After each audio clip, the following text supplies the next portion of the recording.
In this video, I'm going to show you how to put a shadow on your object. So the object here obviously is going to be myself. I'm going to put it on this layer right here.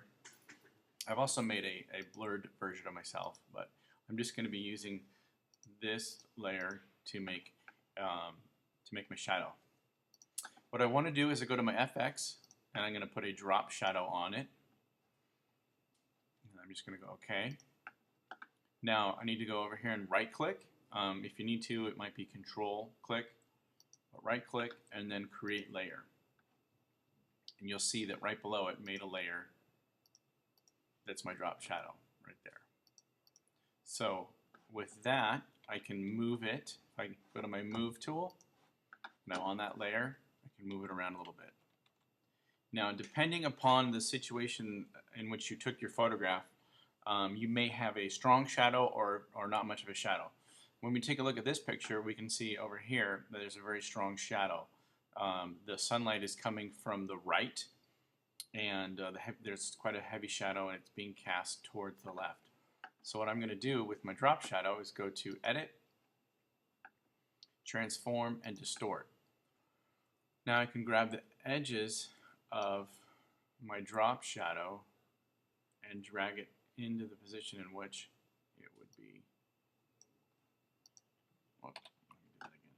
Okay. Edit, Transform, Distort. So it's going to be over here. Okay, so there's the direction in which I want to extend it out because it's going to be a pretty long shadow.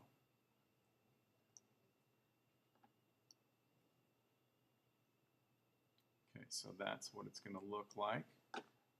Something like that. Match up. Now, one thing to keep in mind is in this situation, we're not going to see my shadow through the whole image, but only on the branch where it's going to cast its shadow.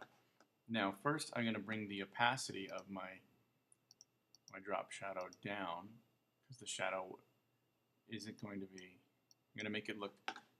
I'm going to make this look similar to that. So I'm going to adjust for that. I'm also going to go up and go select. I'm going to go filter, blur, and put a Gaussian blur on it. Probably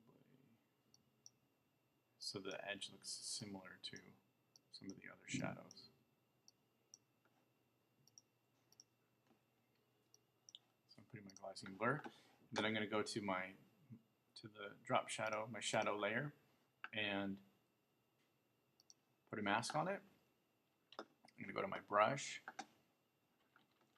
and I'm going to brush away. Let me get a brush with a softer edge. Make it a little bit bigger. So I'm going to brush away. That's probably too much.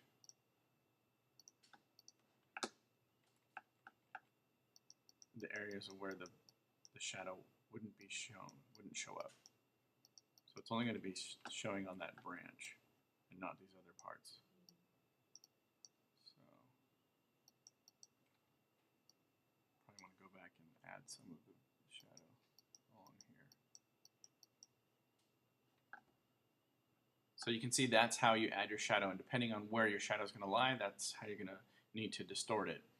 But that is how we can create a shadow. Let's turn it off so you can see.